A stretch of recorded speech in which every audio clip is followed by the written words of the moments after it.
अरे दोस्तों, आज के लेक्चर में हम लोग ऑप्टिकल आइसोमेरिज्म के लेक्चर को ही कंटिन्यू करेंगे। और इससे पहले के लेक्चर में हमने कायरल सेंटर के बारे में पढ़ा था और किसी भी मॉलिक्यूल में कायरल सेंटर को किस तरह से कैलकुलेट किया जाता है ये भी चीज हमने सीख लिया था। और साथ ही साथ कुछ और अच्छे अच्छे प्रॉब्लम्स भी किए थे कायरल सेंटर पे बेस्ड। और आगे का लेक्चर जो भी हमारा होने जा रहा है वो सब के सब फर्स्ट लेक्चर से एसोसिएटेड है, लिंक्ड है। तो इसलिए यार आप लोग वो लेक्चर जरूर देख ले। और आज के लेक्चर में हम लोग सबसे पहले कंडीशंस फॉर ऑप्टिकल एक्टिविटी की बात करेंगे। कंडीशंस फॉर ऑप्टिकल एक्टिविटी, इसका क्या मतलब है? इसका मतलब ये हुआ कि अभी तक हमने जाना कि कोई भी कंपाउंड, कोई भी सब्सटेंस ऑप्टिकल आइसोमेरिज्म शो करेगा या नहीं करेगा। इसके लिए क्या करते थे? पीपीएल को उसमें से पास कराते थे। यदि पीपीएल रोटेट कर जाता उस सब्सटेंस में से पास होने के बाद तो मैं कह दूंगा उस सब्सटेंस को ऑप्टिकली एक्टिव। लेकिन यदि वो पीपीएल रोटेट नहीं करता है उस सब्सटेंस से पास होने के बाद तो मैं उस सब्सटेंस को ऑप्टिकली इनएक्टिव कर देता हूं, मतलब वो ऑप्टिकल आइसोमेरिज्म शो नहीं करेगा। तो ये तो हो गया एक्सपेरिमेंटल बातें कि यार हमें मान लो यार कोई सब्सटेंस दे दिया गया है, वो ऑप्टिकल आइसोमेरिज्म शो करेगा या नहीं करेगा, वो सब्सटेंस ऑप्टिकली एक्टिव है या नहीं है, ये चीज मुझे जानना है। तो हम पीपीएल लेंगे, पास कराएंगे, फिर देखेंगे रोटेशन हुआ या नहीं, इतना तो करने वाला नहीं हूं मैं डायरेक्टली क्या करूंगा, मॉलिक्यूल्स के स्ट्रक्चर को देखकर बता सकता कि जो मॉलिक्यूल्स गिवन है वो ऑप्टिकल आइसोमेरिज्म शो करेगा या नहीं करेगा, वो ऑप्टिकली एक्टिव होगा या नहीं, वो देखकर बता सकते हैं। तो आज हम लोग उसी कंडीशन को पहले जान लेते हैं। तो इसलिए आप लोग हेडिंग पहले डाल लो, conditions for optical activity. Conditions for optical activity. तो देखो यार, दो कंडीशन होता है।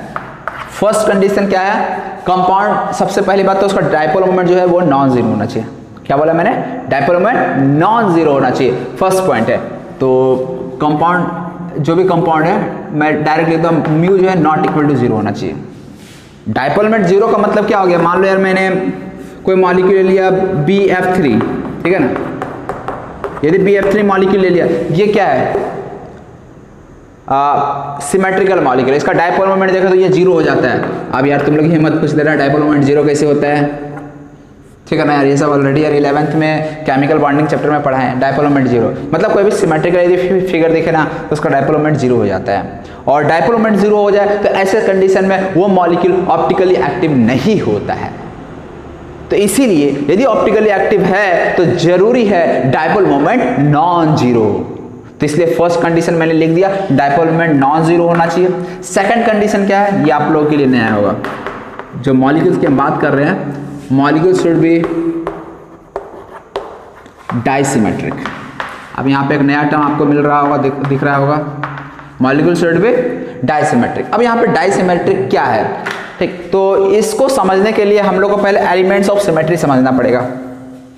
डाइसिमेट्री को समझने के लिए एलिमेंट्स ऑफ सिमेट्री समझना पड़ेगा। एलिमेंट्स ऑफ सिमेट्री क्या होता है? मतलब कोई मॉलिक्यूल सिमेट्रिकल है या अनसिमेट्रिकल है, मैं किस बेसिस पे कहूंगा, मैं किस बेसिस पे कहूंगा यार मॉलिक्यूल सिमेट्रिकल है नहीं है, तो उसका कुछ बेसिस होता है। तो चार तरह से हम लोग सिमेट्री चेक करते हैं किसी भी मॉलिक्यूल में, चार तरह से। एक तो plane of symmetry. Plane of symmetry का मतलब किसी प्लेन के अबाउट यदि मॉलिक्यूल इक्वली डिवाइड हो जा रहा है, बिल्कुल दो आइडेंटिकल पार्ट में यदि बढ़ जा रहा है किसी प्लेन के अबाउट, तो मैं कह दूंगा वहां प्लेन ऑफ सिमेट्री प्रेजेंट है। दूसरा आता है किसी एक पॉइंट के अबाउट मॉलिक्यूल जो है ना डायगोनली आइडेंटिकल दिख रहा है, डायगोनली, तो ऐसे में हम क्या कह देंगे, वहां सेंटर ऑफ सिमेट्री प्रेजेंट है। मतलब किसी मॉलिक्यूल के सेंटर पे हो सकता है, मॉलिक्यूल की जगह पे कोई भी दूसरा सब्सटेंस हो सकता है, तो यदि सेंटर पे कोई एक ऐसा पॉइंट हम इमेजिन कर ले जिस सेंटर के अबाउट यदि डायगोनली हम किसी भी डायरेक्शन में चले, डायगोनली मान लो यार हमारे पास कोई मॉलिक्यूल था ऐसा, ठीक है, अब इस पे हम डायगोनली चले, इस पॉइंट से जस्ट अपोजिट चलना है इस पॉइंट से, और यदि हमें सेम आइडेंटिकल पॉइंट या अपीयरेंस मिल रहा है तो हम ऐसे में इस पॉइंट को सेंटर ऑफ सिमेट्री कह देते हैं।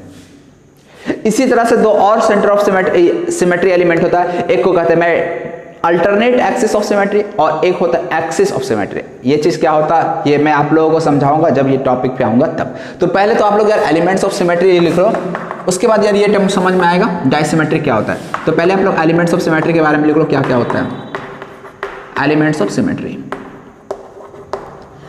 फर्स्ट लिखना प्लेन ऑफ सिमेट्री, जिसको मैं डिनोट करूंगा POS से। लिख दूं क्या यहाँ? हाँ लिख देता हूँ, ठीक है ना, प्लेन ऑफ सिमेट्री। यार ऑस्ट्रेलिया का झंडा बन गया। झंडा को मिटाओ यार, आज स्वतंत्रता दिवस है, आज भारतीय झंडा हर जगह होना चाहिए। हाँ, प्लेन ऑफ सिमेट्री। फिर दूसरा centre of symmetry, centre of symmetry. Third मैंने क्या बोला, AAOS। इसको बोलता हूं मैं अल्टरनेट एक्सिस ऑफ सिमेट्री। क्या बोला मैंने, अल्टरनेट एक्सिस ऑफ सिमेट्री। और फोर्थ वन क्या है, axis of symmetry, axis of symmetry. ठीक है, तो ये 4 सिमेट्री एलिमेंट होते हैं। अब हम लोग देखो सिमेट्री के बेसिस पे हम लोग किसी भी कंपाउंड को, मॉलिक्यूल को 2 तरह से हम क्लासिफाई कर सकते हैं। एक तो होता है मॉलिक्यूल असिमेट्रिक, असिमेट्रिक। असिमेट्रिक का मतलब क्या होता है, असिमेट्रिक का मतलब इस चारों में से यदि किसी मॉलिक्यूल में इस चारों में से कोई भी सिमेट्री एलिमेंट प्रेजेंट नहीं है तो ऐसे में उस मॉलिक्यूल को मैं असिमेट्रिक कह दूंगा। समझ गए? तो लिख लो यार इस चीज को, no elements of symmetry, no elements of symmetry. और नो एलिमेंट्स ऑफ सिमेट्री का मतलब क्या हो गया, ना POS होगा, ना COS होगा, ना AAOS होगा और ना AOS होगा। समझे असिमेट्रिक का मतलब? हाँ, तो असिमेट्रिक का मतलब कोई भी एलिमेंट ऑफ सिमेट्री प्रेजेंट नहीं होगा। अब दूसरा हमें समझना है डाइसिमेट्रिक, जो कि अपने को जरूरत थी।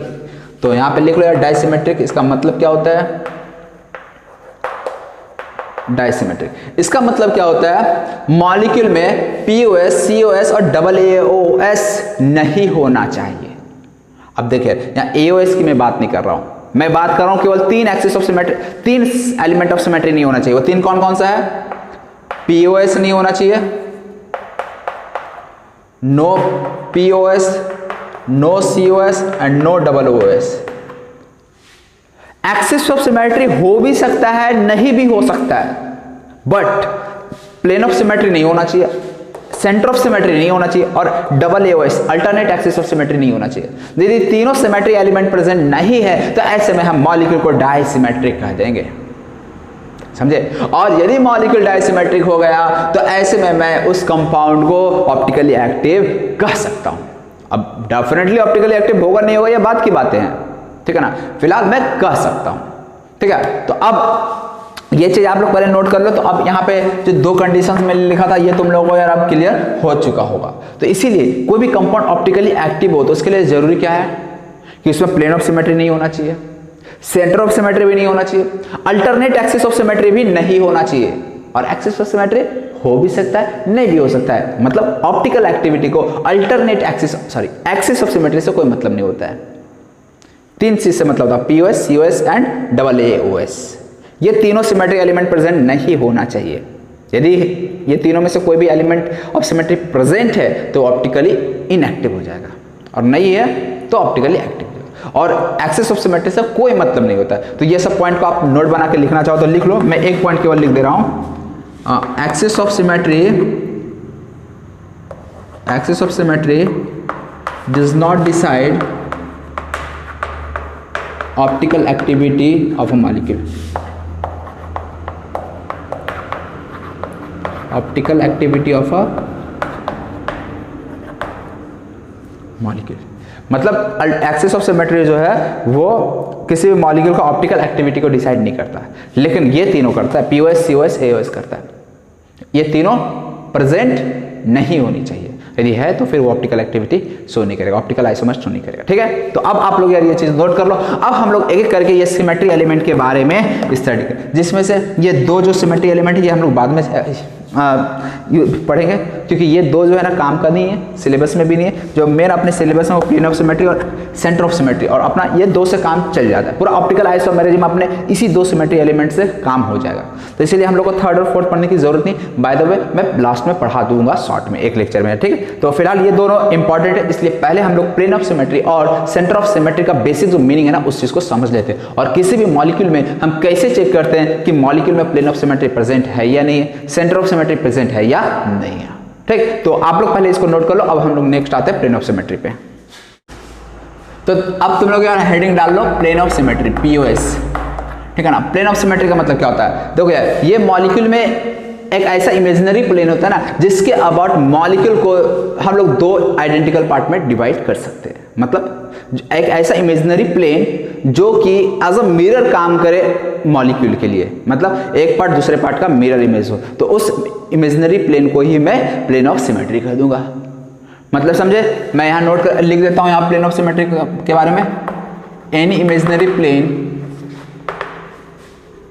ऐसा imaginary plane which bisects the molecule, which bisects the molecules in two equal halves, two equal या identical halves लिख देता हूं यहाँ पे, identical halves। यहाँ पे समझ, आइडेंटिकल हाफ्स का मतलब क्या है, एक पार्ट दूसरे पार्ट का जस्ट मिरर इमेज हो जाएगा। यहाँ पे लिख देता हूँ mirror image of each other. दो पार्ट जो हम बोल रहे हैं वो क्या होना चाहिए, मिरर इमेज होना चाहिए एक दूसरे का, mirror image of each other, ये मतलब है, समझे। तो अब हम लोग इसको थोड़ा अच्छे से और समझ लेते हैं, प्लेन ऑफ सिमेट्री का मतलब क्या होता है। तो थोड़ा यार यहाँ पे अब विजुअलाइजेशन स्टार्ट हो जाएगा आप लोग, ठीक है, तो इसलिए थोड़ा इमेजिन करने के लिए रेडी रहना। प्लेन ऑफ सिमेट्री, चार कलर का पेन है, कलर दिख रहे हैं तुम लोग, हाँ, जिनको नहीं दिख रहा वो डबल चश्मा लगा लेंगे। ये कौन सा कलर है, ब्लैक है। ये एक काम करता हूँ मैं, ये ग्रीन तुम लोग की साइड कर देता हूँ। ये कौन सा कलर है, रेड, और ये ब्लू, ठीक। अब देखो यार थोड़ा मैं जो समझाना चाह रहा हूँ ना तुम लोग समझना, क्योंकि थोड़ा यहाँ पे विजुअलाइजेशन का ज़रूरत पड़ता है। रुक यार, चलो ये, अरे यार दिख रहा है ना, ये देखिए अभी मेरे पास चार का चारों क्या है, हाइड्रोजन है। चार का चारों क्या है, हाइड्रोजन है। इसका शेप क्या होता है, ज्योमेट्री क्या होता है, CH4 का टेट्राहेड्रल होता है, ठीक है, ये टेट्राहेड्रल शेप है। तो इसी को मैंने यहाँ पे, ये जो मेरे 1 2 3 चारों पेन का जो इंटरसेक्शन पॉइंट है ना, ये वाला पॉइंट, यहाँ वाला जो इंटरसेक्शन पॉइंट है वो है कार्बन आइटम, ठीक है। और इस पे 4 आइटम है, चारों के चारों क्या है, हाइड्रोजन, चारों के चारों हाइड्रोजन है। तो ये ब्लू, ब्लैक, रेड और ग्रीन नहीं होगा, सब के सब क्या होंगे, एक ही कलर के होने चाहिए था, क्योंकि चारों के चारों सेम एलिमेंट प्रेजेंट है इसलिए। अब मैं यहाँ पे प्लेन ऑफ सिमेट्री चेक करना चाहता हूँ। प्लेन ऑफ सिमेट्री का मतलब कोई एक ऐसा इमेजिनरी प्लेन इस मॉलिक्यूल के अंदर सोचो जो कि इस मॉलिक्यूल को दो इक्वल हाफ में डिवाइड कर दे। सोचो, तो टेट्राहेड्रल है ना, दिख रहा है ना टेट्राहेड्रल। तो तुम ऐसा सोच सकते हो, ये ब्लू और ये जो ब्लैक पेन है ना, इसको दोनों को ज्वाइन करते हुए एक प्लेन मानो।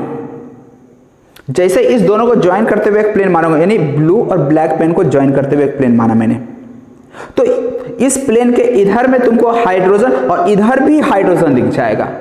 क्या ये दोनों एक दूसरे का मिरर इमेज है या नहीं है, मतलब ये मिरर है, जस्ट समझ लो ये मिरर है। इस दोनों को ज्वाइन करके एक मैंने प्लेन माना ना, इस प्लेन को आपको क्या एज्यूम कर लेना, मिरर एज्यूम कर लेना। क्या इस मिरर के अबाउट ये हाइड्रोजन एक दूसरे का मिरर इमेज है या नहीं, इतना बता दो यार मुझे, है ना। इसका मतलब मैं बोल सकता हूं कि ये जो प्लेन हमें मिला ये एक प्लेन ऑफ सिमेट्री है। अब यार देखिए बहुत आसान तरीके से तुम लोगों को समझा रहा हूं मैं यहाँ, और तुम लोगों को समझ में अभी आना चाहिए। एक प्लेन ऑफ सिमेट्री तो हमें दिख गया, इस ब्लू और ब्लैक को माना, तो इधर भी हाइड्रोजन इधर भी हाइड्रोजन जो कि एक दूसरे का मिरर इमेज। क्या इसमें इसके अलावा भी कोई दूसरा प्लेन ऑफ सिमेट्री प्रेजेंट है या नहीं है, जरा सोचो। तो थोड़ा वीडियो तुम लोग पॉज करो और सोचो कि यदि है तो इस तरह के कितने प्लेन ऑफ सिमेट्री इस CH4 में एग्जिस्ट करेगा। वीडियो को पॉज करके थोड़ा सोचो कितने प्लेन ऑफ सिमेट्री इसमें एग्जिस्ट करने वाला है। तो चलो यार थोड़ा सोचते हैं, हम भी तुम लोगों के साथ सोचते हैं। एक तो ब्लू और ब्लैक को ले लिए, अब मैं ब्लू को इस ग्रीन के साथ लेता हूं। जैसे ब्लू को ग्रीन के साथ लूंगा तो मैं ऐसे कट करूंगा प्लेन को। ये रेड तुम लोग को दिख रहा है यार, रुको यार मैं थोड़ा अच्छे से पकड़ता हूं, रुक जा यार। देखो यार ये बन गया टेट्राहेड्रल, ठीक, बहुत मुश्किल से बना यार ये टेट्राहेड्रल। अब एक प्लेन तो यार तुम लोगों को मैंने दिखा दिया, ब्लू और ब्लैक को काटो इस तरह से, इधर भी एच इधर भी एच दिख जाएगा। ये क्या हो गया एक दूसरे का दिख रहा है यार तुम लोग को, ये रेड है और ये ग्रीन है, रेड ग्रीन, इधर ब्लैक इधर ब्लू, एक प्लेन। इसके अलावा और कौन कौन सा प्लेन आपको मिल सकता है जरा सोचो।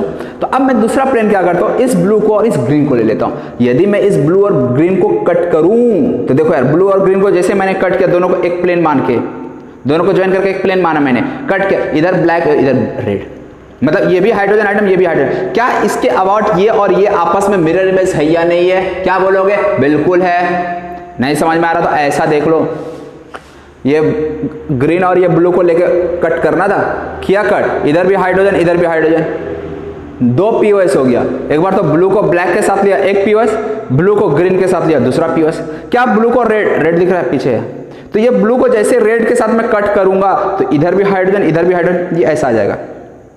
समझ रहा, ब्लू और रेड को लेते हुए मैं कट कर रहा हूं, दोनों को ज्वाइन करते हुए एक प्लेन मान लिया मैंने, तो इधर हाइड्रोजन, ये हाइड्रोजन है, समझना। तो इस तरह से यहां पे भी सिमेट्री, तो 3 प्लेन ऑफ सिमेट्री आ गया। कैसे कैसे आया समझ में आ गया? ब्लू को पहले मैंने ब्लैक के साथ लिया, ये दोनों मिरर इमेज बन गया, ब्लू को रेड के साथ लिया, ब्लू को ग्रीन के साथ लिया, 3 प्लेन ऑफ सिमेट्री मिल गया। इसका मतलब क्या CH4 में 3 प्लेन ऑफ सिमेट्री प्रेजेंट है या और भी है? देखता हूं। अभी तो ब्लू को मैंने ब्लैक के साथ लिया, ब्लू को मैंने रेड के साथ लिया, ब्लू को मैंने ग्रीन के साथ लिया। क्या मैं ग्रीन और रेड को यदि प्लेन मान के एक प्लेन काटूं दोनों को ज्वाइन करके, ब्लू और ग्रीन को रेड के साथ, तो ग्रीन को रेड के साथ यदि मैं मानूं तो ग्रीन रेड को लेकर काटो, ऐसा जाएगा। ये दोनों को लेते हुए इसके बीच से पार करेगा, तो यहाँ पे हाइड्रोजन यहाँ पे हाइड्रोजन, क्या ये दूसरे का मिरर इमेज है या नहीं है? ये भी मिरर इमेज है। ऐसा प्लेन जाएगा ना, ये ऐसा और ये दोनों उसमें आ जाएगा, दोनों के दोनों। मतलब ये प्लेन जो होगा ना, ये ब्लू और ये ब्लैक, जो कि हाइड्रोजन को रिप्रेजेंट करता है, इसी के मिडिल से बाइसेक्ट कर देगा। मतलब मैंने यदि ग्रीन को रेड के साथ लिया तो एक प्लेन ऑफ सिमेट्री और मिल गया। अभी देखो यार, मैं यदि बोर्ड पे लिखते चलो तो थोड़ा आसान हो सकता है तुम लोग को। पहले मैंने कॉम्बिनेशन लिया, ब्लू को ब्लैक के साथ लिया, फिर ब्लू को मैंने ग्रीन के साथ लिया, और फिर ब्लू को मैंने रेड के साथ लिया। ये 3 कॉम्बिनेशन ब्लू के साथ मिला, 3 पीओएस। उसके बाद फिर मैंने क्या किया, ग्रीन को पकड़ा। ग्रीन और ब्लू का कॉम्बिनेशन हो चुका है, ग्रीन और ब्लू को ऑलरेडी हमने देख चुका, तो ये दोनों एक दूसरे का मिरर इमेज बन चुका था पहले ही। ग्रीन और ब्लैक नहीं बना था, तो ग्रीन और ब्लैक एक चूज कर सकते हैं। यदि ग्रीन और ब्लैक को चूज करूंगा, देखो ग्रीन और ब्लैक को चूज किया तो ये प्लेन ऑफ सिमेट्री ऐसा मिलेगा, कट करता हुआ चला जाएगा, इसको बाइसेक्ट कर देगा। तो इस तरह से यदि ऐसा मिला, देखो यार कैसा बन रहा है, ऐसा समझना। ग्रीन और ब्लैक ऐसा है ना, ये ग्रीन और ब्लैक ऐसा, ये बीच से जाएगा, ऊपर और नीचे ये क्या हो गया, एक दूसरे का मिरर इमेज हो गया। समझ लो, ग्रीन ब्लैक से एकदम बीच से, ये बीच से ही जाएगा एकदम। इसलिए यहाँ पे मैं क्या बोल सकता हूँ कि ग्रीन का ब्लैक के साथ एक और पीओएस मिल गया। इसके अलावा ग्रीन का रेड के साथ भी तो मिल जाएगा, ग्रीन और रेड ऐसे मारेंगे बीचों बीच, ये दोनों अगेन मिरर इमेज, मतलब ग्रीन का रेड के साथ भी मिल जाएगा। ग्रीन का ब्लू के साथ मत लेना, क्योंकि ब्लू का ऑलरेडी हम तीनों पॉसिबिलिटी देख चुके हैं। तो अभी तक कितना हो गया, 5 हो चुका। अब रेड के साथ हम रेड को पकड़ते हैं। रेड को ब्लू के साथ ले सकते हैं क्या? रेड इधर है, ठीक है ना, रेड इधर है। रेड को क्या मैं ब्लू के साथ ले सकता हूँ? नहीं, ऑलरेडी यार ब्लू का हम सारा कॉम्बिनेशन देख चुके हैं, ब्लू का रेड के साथ ऑलरेडी देख चुके हैं, तो वो तो प्लेन कंसीडर हो चुका है, डबल कंसीडर करने की जरूरत है नहीं। तो रेड को ब्लू के साथ देख चुके, रेड को ग्रीन के साथ, तो ऑलरेडी यार ग्रीन और रेड भी हो चुका है, यहाँ ग्रीन है, ग्रीन और रेड भी हो चुका है, तो ये भी नहीं देख सकते। रेड और ब्लैक हुआ है क्या? रेड और ब्लैक नहीं, रेड और ब्लैक नहीं हुआ है। तो रेड और ब्लैक को अब मैं एक कॉम्बिनेशन और मान सकता हूँ। तो रेड और ब्लैक को यदि मैं मानता हूँ, देखो कितना प्लेन सिमेट्री आया, प्लेन सिमेट्री आया नहीं आया, आया ना। ये देखो यार ऐसा, ये रेड और ब्लैक ऐसा मारा, ये इस दोनों के बीच से प्लेन निकलेगा, समझ रहे हो ना। तो इस तरह से ये हाइड्रोजन मिरर इमेज हो जाएगा। तो इस तरह से टोटल प्लेन ऑफ सिमेट्री कितना आ गया? 1 plane, 2 plane, 3 plane, 4 plane, 5 plane, ये कितना 6 प्लेन। मतलब इस मॉलिक्यूल में टोटल कितने प्लेन ऑफ सिमेट्री प्रेजेंट थे? Total 6 plane of symmetry present थे CH4 में। समझ में आया प्लेन ऑफ सिमेट्री कैसे चेक करते हैं? तो यहाँ पे आप लोग लिख लो यार, इसमें 6 पीओएस प्रेजेंट है। किस तरह से यार प्रेजेंट है, देखो यार मैंने समझा दिया तुम लोगों को, ठीक है। अब यदि ये चीज तुम लोगों को समझ में आ गया तो अगला सवाल का आंसर आप लोगों को ही देना है। मान लो यार मैं यहाँ पे एक हाइड्रोजन को रिप्लेस कर दूं क्लोरीन के द्वारा, मैंने एक हाइड्रोजन को किससे रिप्लेस कर दिया, क्लोरीन के द्वारा। ठीक है, अब मेरा सवाल है कि इस वाले में कितना पीओएस प्रेजेंट होगा। देखो यार थोड़ा ऑनलाइन क्लासेस है, इमेजिनेशन एक सामने बैठे हो तो इमेजिन करवाना आसान होता है और थोड़ा यहाँ इमेजिन कराना डिफिकल्ट होता है, क्योंकि तुम लोगों की तरफ से तो रिस्पॉन्स मुझे आ नहीं रहा है, ये वन साइडेड कम्युनिकेशन हो रहा है, तो दिक्कत हो रही हो ऐसा हो सकता है। तो ऐसा हो रहा है तो आप लोग एक बार डबल चलाकर वीडियो देखना, नहीं समझ में आए तो आप बताना जूम पे, फिर मैं इसको डिस्कस कर दूंगा। अब मैं यहाँ पे क्या किया, सी के साथ एच एच एच और यहाँ पे सी, तीन एटम तो एक जैसे हैं, Cl जो है वो अलग हो गया। तो ये जो Cl था ना, इसको आप ऐसा समझ लो कि जो रेड वाला है ना वो क्लोरीन आइटम को रिप्रेजेंट कर रहा है, बाकी ये और ये हाइड्रोजन है, और ये चारों का जो इंटरसेक्शन पॉइंट है ना, ये जहाँ पे मेरा मिल रहा है हाथ, वो कार्बन एलिमेंट को रिप्रेजेंट कर रहा है। ठीक है, तो अब इस वाले में मुझे देखना कितना प्लेन ऑफ सिमेट्री होगा इस मॉलिक्यूल में, कैसे बताएंगे बताओ। तो ये देखो रेड वाला क्या है, क्लोरीन है, ये ब्लू हाइड्रोजन, ये भी हाइड्रोजन, ये भी हाइड्रोजन, रेड वाला क्लोरीन, याद रखना। तो मैंने पहले क्या किया, इस ब्लू को इस रेड के साथ लिया। यदि इस ब्लू को रेड के साथ लेंगे, प्लेन ऑफ सिमेट्री मिल रहा है नहीं मिल रहा, बता यार। देखो यार इसको जैसे मैंने लिया यार बीचों बीच काट देगा, यहाँ भी हाइड्रोजन दिख रहा है, यहाँ पे भी हाइड्रोजन दिख रहा है, मतलब एक तो पीओएस हो गया। कैसे हुआ, जब ब्लू को मैंने रेड के साथ लिया। तो इस वाले में ब्लू को मैंने रेड के साथ लिया तो एक पीओएस मिला। इसके बाद तुम ही लोग जरा मुझे सोचकर बताना, यदि मैं ब्लू को ब्लैक के साथ लूंगा, ब्लू को ब्लैक के साथ, क्या ये कौन सा एलिमेंट है। यदि मैं ब्लू को ब्लैक के साथ लेता हूं, ये हाइड्रोजन, ये भी हाइड्रोजन, ये भी हाइड्रोजन, ये केवल क्या है, क्लोरीन है, याद रखना। तो यदि ब्लू को मैं ब्लैक के साथ लेता हूं तो यहाँ क्या है, हाइड्रोजन, यहाँ क्या है, क्लोरीन। क्या ये दोनों मिरर इमेज होगा, नहीं, अब तो नहीं होगा। क्यों, इसको यदि दोनों को प्लेन लाइन मान के ज्वाइन करो, प्लेन बनाऊं, तो जो प्लेन बनेगा वो अब मिरर की तरह काम नहीं करेगा। क्यों, इधर हाइड्रोजन इधर क्लोरीन, इसका मतलब ब्लू का ब्लैक के साथ नहीं आ सकता है। क्या ब्लू को मैं ग्रीन के साथ प्लेन मान सकता हूं, मिरर मान सकता हूं, अगेन नहीं। क्यों, यदि ब्लू को ग्रीन के साथ मानूंगा ना तो ये भी क्लोरीन और ये हाइड्रोजन, अगेन नहीं होगा। तो एक तो ये ब्लू के साथ केवल रेड का हुआ। यदि ध्यान दो ना, यदि ध्यान दो यहाँ पे, तो तुम लोग ये ऑब्जर्व करोगे, रेड का ब्लू के साथ एक पीओएस आया, रेड का ब्लैक के साथ भी मान लो, रेड को, अब यहाँ पे रेड को मैं बोल रहा हूँ, रेड को यदि मैं ब्लैक के साथ ऐसा इस दोनों को लेते हुए यदि प्लेन मानूं ऐसा, तो यहाँ पे भी हाइड्रोजन, यहाँ पे भी हाइड्रोजन, जो कि ये दोनों के बीच से ग्रीन और ब्लू दिख रहे हैं ना, इस दोनों के बीच से एक प्लेन पास करेगा, रेड और ब्लैक को मैं मानूं तो यहाँ पे भी हाइड्रोजन, यहाँ पे भी हाइड्रोजन, मिरर इमेज हो जाएगा। तो इस तरह से रेड का एक और आ जाएगा। एक काम करो, मैं इसको ऐसा लिखता हूँ, पहले रेड का ही ब्लू के साथ हुआ था, फिर रेड का किसके साथ होगा, ब्लैक के साथ भी होगा एक प्लेन, और रेड का ग्रीन के साथ भी हो जाएगा। क्यों, देखो यार रेड को ग्रीन के साथ भी, ये भी तो हाइड्रोजन, ये भी हाइड्रोजन है ना। यदि रेड और ग्रीन को ही मानूंगा तो भी देखो, मतलब रेड को तुम तीनों के साथ एक एक करके ले लो। रेड को जब ब्लू के साथ लोगे तो भी आपको पीओएस मिलने वाला है, हाइड्रोजन हाइड्रोजन। ब्लैक के साथ लोगे तो भी हाइड्रोजन हाइड्रोजन मिलने वाला है, और ग्रीन के साथ लोगे तो भी इधर हाइड्रोजन हाइड्रोजन मिलना। मतलब रेड को तो तुम तीनों के साथ ले सकते हो, तो तीन पीओएस तो यहां से आ गया।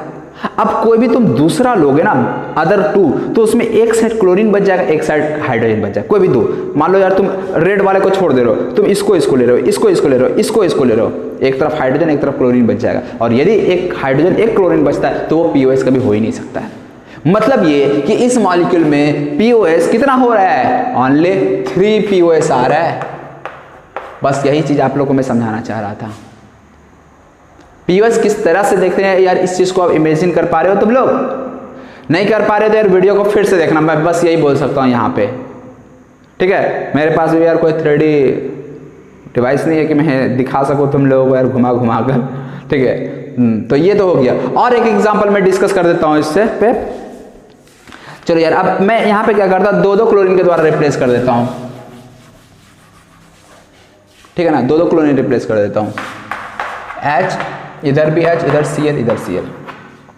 तो ऐसा मान लेना, रेड और ग्रीन जो है ना वो दोनों क्लोरीन है और ये दोनों हाइड्रोजन एटम है। ठीक है, रेड और ग्रीन क्या है, दोनों का दोनों, रेड और ग्रीन क्या है,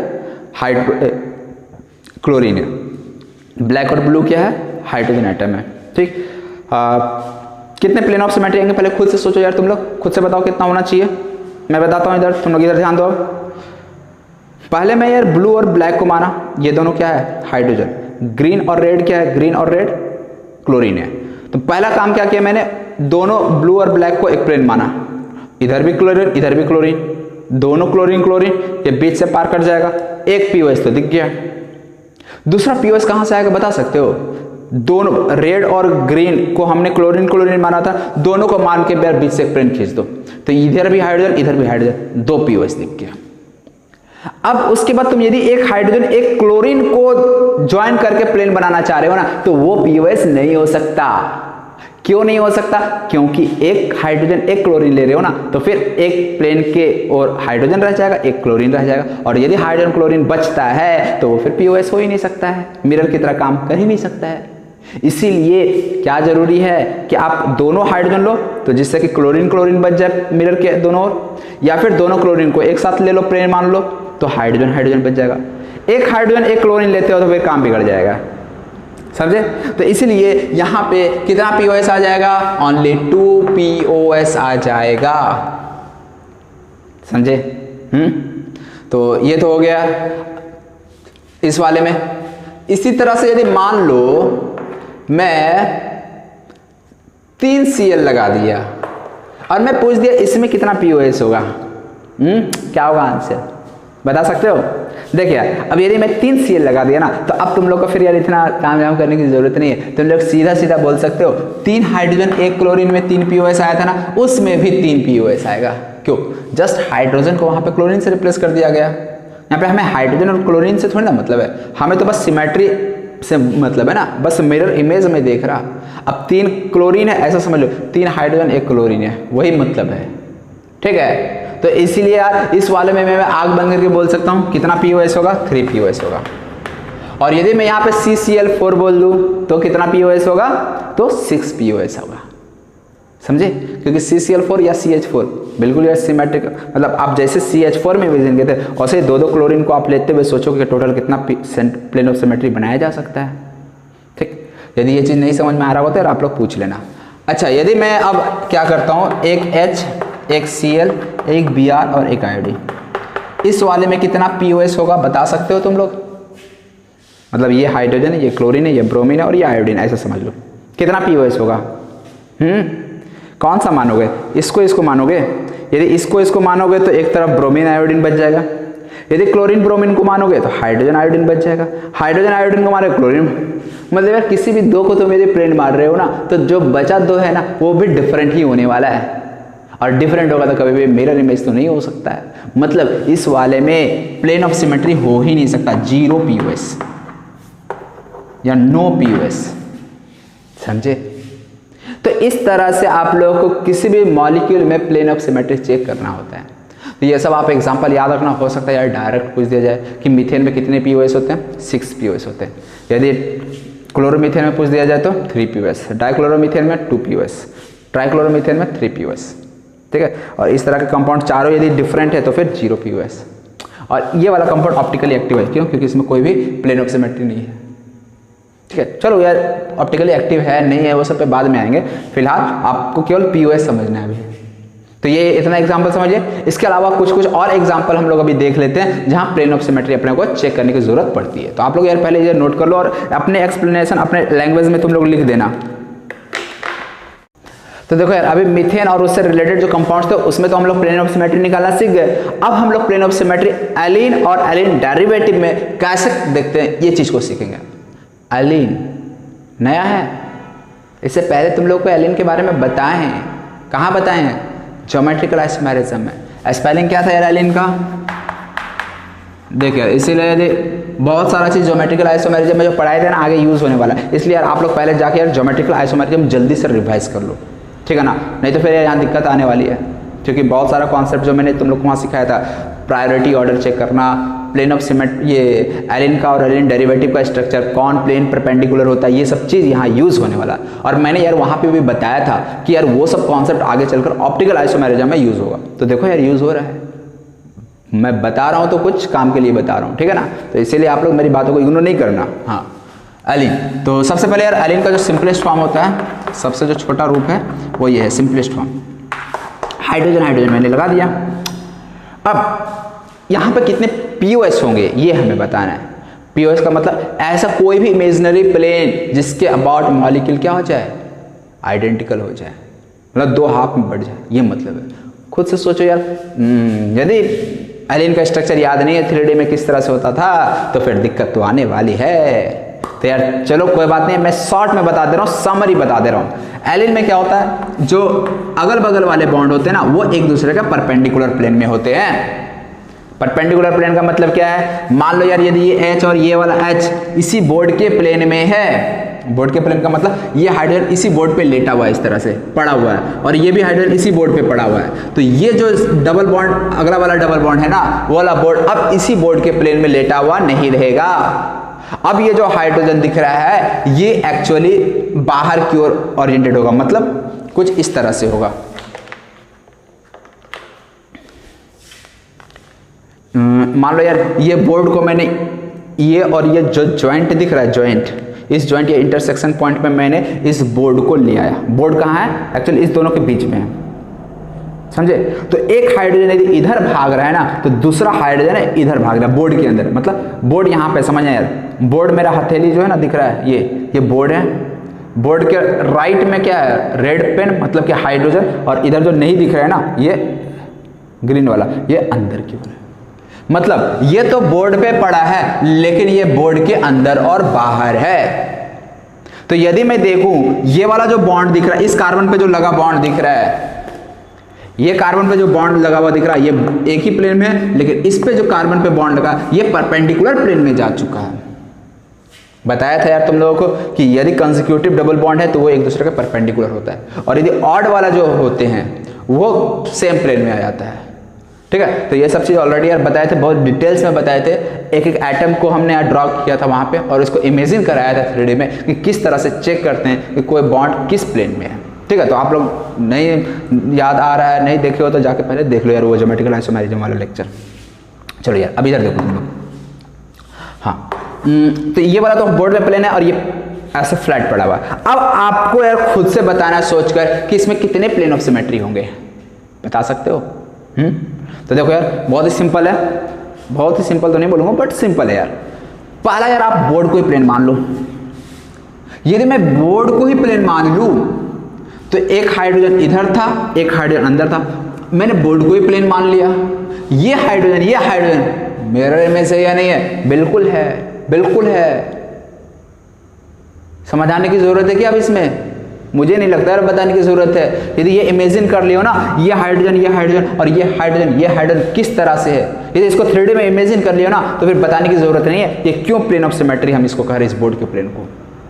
तो एक तो यार हो गया प्लेन ऑफ सिमेट्री यही बोर्ड। क्यों? क्योंकि इस बोर्ड पे ये hydrogen atom carbon carbon carbon आ जाएगा, लेकिन ये हाइड्रोजन और ये हाइड्रोजन आइटम जो है ना ये बोर्ड के ऐसे बाहर रहेगा। और ये हमारा मिरर है, बोर्ड जो हमारा मिरर है, एक हाइड्रोजन इधर एक हाइड्रोजन, क्या मिरर इमेज नहीं हुआ ना? तो इसलिए एक तो प्लेन ऑफ सिमेट्री आप लोगों को यार दिख गया। दूसरा प्लेन ऑफ सिमेट्री जरा सोचो क्या है या नहीं है इस मॉलिक्यूल में? है। कैसे? ये हाइड्रोजन ऐसे निकला हुआ था ना, एक ऐसे एक ऐसे। एक काम करो, उस दोनों हाइड्रोजन को पकड़ते हुए ऐसे प्लेन खींच दो, मतलब हॉरिजॉन्टल प्लेन। समझे? मतलब ये हाइड्रोजन एक्चुअली ऊपर नीचे नहीं है, ये एक फ्लैट प्लेन यानी हॉरिजॉन्टल प्लेन पे पड़े हुए हैं दोनों हाइड्रोजन आइटम। यदि मैं इस हॉरिजॉन्टल प्लेन पे एक हाइड्रोजन इधर है, एक हाइड्रोजन इधर है, समझ लो ये ऐसा है लेकिन एक्चुअली हुआ है ऐसा। देखो तुमको बोर्ड के प्लेन में एक्चुअली दिख रहा है ऐसा, लेकिन वो है कैसा? ऐसा है। अब मैं क्या बोल रहा हूँ, इस दोनों को ऐसा, इस दोनों को लेते हुए एक प्लेन ड्रॉ कर दो। जैसे इस दोनों को लेते हुए प्लेन ड्रॉ कर देंगे ना तो जो प्लेन होगा ना ऐसा जाएगा, और ऐसे में ये हाइड्रोजन इसके ऊपर और ये हाइड्रोजन इसके नीचे। अगर ये वाला जो प्लेन होगा ना ये एज अ मिरर काम करेगा। समझ गए? देखिए अब तो समझ में आ जाने चाहिए, इतने इजी वे में तुम लोगों को समझाया मैं। ठीक है, तो इस तरह से इस मॉलिक्यूल में कितना पीओएस आ गया? 2 पीओएस आ गया।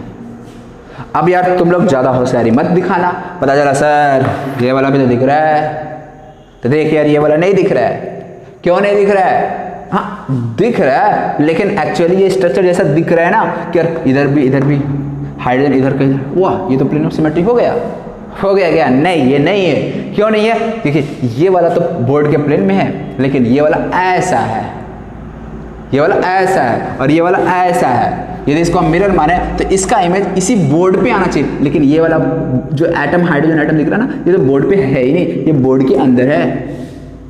उसी तरह से ये वाला यदि हाइड्रोजन बोर्ड के प्लेन में है ना, तो ये वाला हाइड्रोजन भी बोर्ड के प्लेन में होना चाहिए, लेकिन ये तो ऐसा है, ये बाहर की ओर है ना ओरिएंटेड, तो इसलिए इसको हम लोग प्लेन ऑफ सिमेट्री नहीं कह सकते। तो इसमें दो प्लेन ऑफ सिमेट्री आएगा, एक तो इस दोनों हाइड्रोजन को कंसीडर लेते हुए बोर्ड को ही प्लेन मान लो, दूसरा इस दोनों हाइड्रोजन एटम को लेते हुए बोर्ड को ही प्लेन मान लो, सॉरी बोर्ड को नहीं, इस दोनों को लेते हुए ये हॉरिजॉन्टल प्लेन, तो ये ऊपर नीचे एक, तो इस तरह से कितना पीओएस आ गया यहाँ पे, 2 पीओएस आ गया।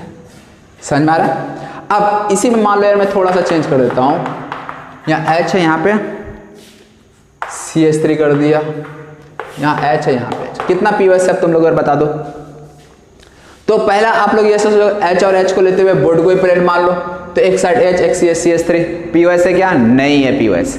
चलो इस दोनों H को यदि मैं लेते हुए बोर्ड को प्लेन ऑफ सिमेट्री मानूं तो वहां से तो पीओएस नहीं आ रहा। दूसरा पॉसिबिलिटी चेक करो, दूसरा पॉसिबिलिटी क्या है, इस H और CH3 को लेते हुए ये दोनों देखो यार हॉरिजॉन्टल प्लेन में इमेजिन करना, H ऐसा था, एक CH3 ऐसा था, इस दोनों को यदि ऐसा लेके मानूं तो क्या पीओएस होगा? अब हो जाएगा यार। अब ये तुम लोग कंफ्यूज मत होना कि सर आपने H और CH3 को लेकर प्लेन मान लिया, ये H और CH3 तो है ही नहीं मिरर इमेज एक दूसरे के, तो देख यार वो हमारा प्लेन का हिस्सा बन चुका है, इस दोनों को हमने प्लेन का हिस्सा बना दिया, और प्लेन जो मैंने माना एज्यूम किया उस पे क्या प्रेजेंट है नहीं है उससे हमें मतलब नहीं होता है, उसके ऊपर नीचे लेफ्ट राइट क्या प्रेजेंट होता है केवल हमको उससे मतलब होता है। तो इसीलिए यदि मैं H और CH3 को प्लेन मान के काट दिया तो यहाँ H ऊपर नीचे जो कि मिरर इमेज है, इसलिए मैं इसको लेते हुए जो प्लेन बनाया उसको पीओएस कह सकता हूं। समझे? कितना पीओएस आया? ओनली 1 पीओएस आया। समझ रहे हो ना? चलो एक और एग्जांपल यार मैं लेता हूं, एग्जांपल तुम लोग अभी यार बता देना। यहाँ पे भी CH3 यहाँ पे H, यहाँ पे H, कितना पीओएस है बताओ? पहला तो आप लोग दिमाग में ऐसा सोचोगे H और H बोर्ड का प्लेन को ही लेके काट दें, पीओएस होगा? बिल्कुल होगा। यहाँ क्यों? CH3 ऐसा, अंदर भी CH3, मिरर इमेज तो दिख गया, ये हमारा बोर्ड का प्लेन ही होगा पीओएस। एक दूसरा प्लेन दोनों CH3 को लेते हुए ऐसा काट दो, क्या होगा कि नहीं होगा पीओएस? यस, यहाँ पे भी होगा। दोनों CH3 को लेते हुए हॉरिजॉन्टल प्लेन काटोगे, HH मिरर इमेज हो गया, 2 पीओएस। तीसरा नहीं है, ये सब पीओएस सोच भी नहीं सकते, ये तो सोच भी नहीं सकते हैं। तो ये 2 पीओएस हो गया, समझ में आया? चलो एक लास्ट एग्जांपल तुम लोग मुझे बता दो यार। एक मान लो यार यहाँ पे मैंने HCH3 इधर लिया और HCH3 मैंने इधर लिया, कितना पीओएस है इस वाले में बता दे? पहला दिमाग लगाओगे HCH3 को मानते हुए बोर्ड को प्लेन मान लो, तो इधर CH3 इधर H, नो पीओएस। क्लियर? दूसरा आप लोग क्या सोचोगे, H और CH3 को लेते हुए ऐसा काट दे, इस दोनों को लेते हुए ऐसा काट दे, HCH3 अगेन नो पीओएस, मतलब यहाँ पे कोई भी प्लेन ऑफ सिमेट्री प्रेजेंट नहीं है इस मॉलिक्यूल में। समझ में आ रहा है किस तरह से हम लोग देखते हैं कि मॉलिक्यूल में प्लेन ऑफ सिमेट्री है या नहीं है? एक चीज को ध्यान रखना, जब भी हम लोग कोई प्लेन एज्यूम कर रहे हैं ना, जो इमेजिनरी प्लेन हम ले रहे हैं उस पर कौन सा एटम है, ग्रुप ऑफ एटम्स प्रेजेंट है, उससे हमें मतलब नहीं होता है। हमेशा उस प्लेन का आपको ऊपर नीचे लेफ्ट राइट सोचना होता है, उस प्लेन पे क्या है नहीं है उससे मतलब नहीं होता है। ठीक है? तो चलो यार ये वाला पार्ट समझ में आ गया। तो अब आप लोग यार इससे पहले नोट कर लो। अभी जो एलिन वाले देखे ना, मान लो यार एलिन में आपको ऑलरेडी यार ये सब चीज पहले ही बताए हुए, मान लो एलिन में डबल बॉन्ड को रिप्लेस कर दिया जाए रिंग के द्वारा, रिंग भी कैसा? Symmetrical ring.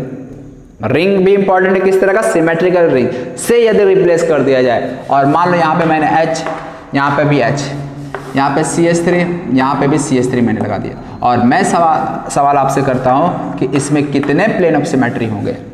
तो अगेन यार आपको दिमाग लगाने की ज़्यादा जरूरत नहीं है, इसको जस्ट रिप्लेस कर देना किससे? डबल बॉन्ड से।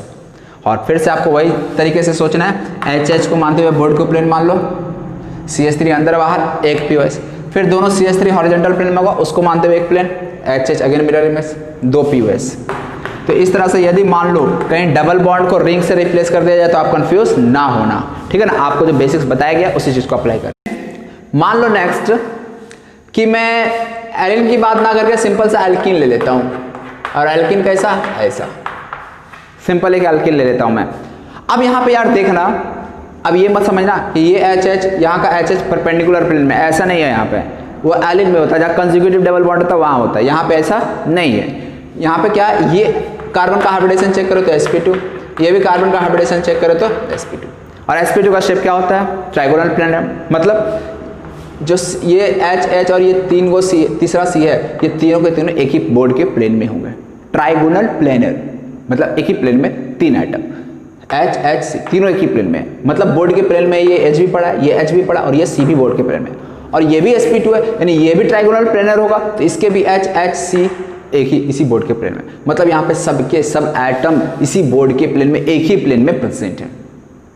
समझ रहे हो? तो अब आपको बताने यार इसमें कितना पीओएस प्रेजेंट होगा, सोच कर यार बताओ जल्दी से, वीडियो को पॉज करो और बताओ कितना पीओएस होना चाहिए इसमें। तो देखो यार, पहला एक प्लेन ऑफ सिमेट्री तो यार मैं जस्ट ऐसा ले सकता हूं, मतलब ये वाला, ये एच इसका मिरर इमेज। अब यहाँ पे ये मत सोचना ये एच अंदर बाहर है हॉरिजॉन्टल प्लेन में, ऐसा नहीं है। ये जस्ट जैसा दिख रहा है बोर्ड के प्लेन में, बोर्ड पे पड़ा हुआ उसी तरह से है, बोर्ड पे लेटा हुआ मस्त सो रहा है बोर्ड पे। तो यदि ये मैं प्लेन मानूं तो एच एच मिरर इमेज एक तो हो गया। दूसरा ऐसा भी तो ले सकता हूं मैं, मतलब ये हॉरिजॉन्टल प्लेन जो कि बीच से काट दे, एच एच मिरर इमेज, ये एच एच मिरर इमेज, दो। तीसरा तो देखो यार दो तो हो गया, तीसरा एक इसमें मॉलिक्यूलर प्लेन आ जाएगा। मॉलिक्यूलर प्लेन का मतलब क्या होता है, एक प्लेन ले लो जिसमें ये सब के सब एटम आ जाए और वो बोर्ड का प्लेन ही है ना, तो बोर्ड का यदि मैं प्लेन को मान लूँ तो उसमें सारे के सारे आइटम आ जाएंगे। इस तरह से बोर्ड के अंदर बाहर मतलब ऊपर नीचे क्या हो गया, हवा हवा, तो वो भी एक पीओएस होता है, प्लेन ऑफ सिमेट्री होता है। तो यदि ऐसा कहीं तुम्हें दिख जाए कि सारे के सारे मॉलिक्यूल के एटम एक ही प्लेन में आ जाए, सारे के सारे एटम उस मॉलिक्यूल के, सारे के सारे एटम उस मॉलिक्यूल के यदि एक ही प्लेन में आ जाए तो उस प्लेन को हम लोग मॉलिक्यूलर प्लेन कहते हैं। तो इसमें मैं बोल सकता हूँ 2 + 1, 1 जो है वो कौन सा प्लेन है, मॉलिक्यूलर प्लेन। तो इस तरह से टोटल प्लेन ऑफ सिमेट्री कितना प्रेजेंट है, 3 प्लेन ऑफ सिमेट्री प्रेजेंट है। समझे? इसी तरह से मान लो यार मैं इसी का सिस फॉर्म ले लेता हूँ, CS3 इस वाले में कितना प्लेन ऑफ सिमेट्री प्रेजेंट है बता सकते हो? चेक करो बताओ। एक तो यार मैं ये ले लूँगा मिरर इमेज, एक दूसरा कोई तरीका, इसको मत ले लेना, ये नहीं हो सकता। क्यों? HCS3 ऐसा नहीं ले सकता ना, HCS3 मिरर इमेज थोड़ी ना है। तो एक तो हो गया, और ये भी sp2 सारे के सारे आइटम प्लेन पे पड़े हुए हैं, तो मैं बोर्ड को ही मान लेता हूँ। कितना plane of symmetry, 2 plane of symmetry. इसमें से एक जो है मॉलिक्यूलर प्लेन ऑफ सिमेट्री भी प्रेजेंट, मॉलिक्यूलर प्लेन भी प्रेजेंट है। ठीक है, चलो नेक्स्ट मैं एक ट्रांसफॉर्म भी लेकर देख लेता हूँ। HH यहाँ पे मैं CS3 और यहाँ पे भी CS3 लेता हूँ, ये ट्रांसफॉर्म। यहाँ पे कितने प्लेन ऑफ सिमेट्री होंगे बता सकते हो? तो पहला आप ऐसा सोचोगे, होगा क्या? नहीं होगा, बिल्कुल नहीं होगा। दूसरा आप क्या सोचोगे, ऐसा, क्या ऐसा प्लेन ऑफ सिमेट्री है? नहीं, यहाँ पे भी नहीं है। तीसरा मॉलिक्यूलर प्लेन क्या है? यस, मॉलिक्यूलर प्लेन है। क्यों? ये CS3 S सभी के सभी एटम सेम प्लेन पे आ गए, सब के सब सेम एटम पे आ गए, तो मैं बोल दूंगा यहाँ पे 1 प्लेन ऑफ सिमेट्री प्रेजेंट है, और वो भी जो है वो किसके कारण, मॉलिक्यूलर प्लेन के कारण है। समझ में आ रहा? तो इस तरह से हम लोग एल्कीन में देखते हैं प्लेन ऑफ सिमेट्री। ठीक है, तो अब उम्मीद है यार अब आप लोगों को यार दिक्कत नहीं आनी चाहिए कि कहाँ किस तरह से प्लेन ऑफ सिमेट्री चेक करते हैं। इतने सारे एग्जांपल हमने करा दिया। ठीक है, तो किस तरह से प्लेन ऑफ सिमेट्री देखते हैं ये उम्मीद है अब आप लोगों को क्लियर हो गई होगी। इसके बाद अब हम लोग देखेंगे बाइफिनाइल रिंग में। ठीक है, बाइफिनाइल रिंग देखिए ये सब चीज़, और ज्योमेट्रिकल आइसोमेरिज्म में हम पढ़ाए हुए हैं, इसलिए यार नहीं समझ में आ रहा है ना, तो आप लोग एक बार पहले वहाँ जाके लेक्चर को देख लो, उसके बाद फिर यार यहाँ पे आना और अच्छे से समझ में आने लगेगी। ठीक है, तो अब अगले लेक्चर में हम लोग जो भी बाइफिनाइल रिंग और सेंटर ऑफ सिमेट्री भी है, और कुछ क्वेश्चंस हम लोग इस पर भी बेस्ड करने वाले हैं, तो वो सब अगले लेक्चर में हम लोग करेंगे।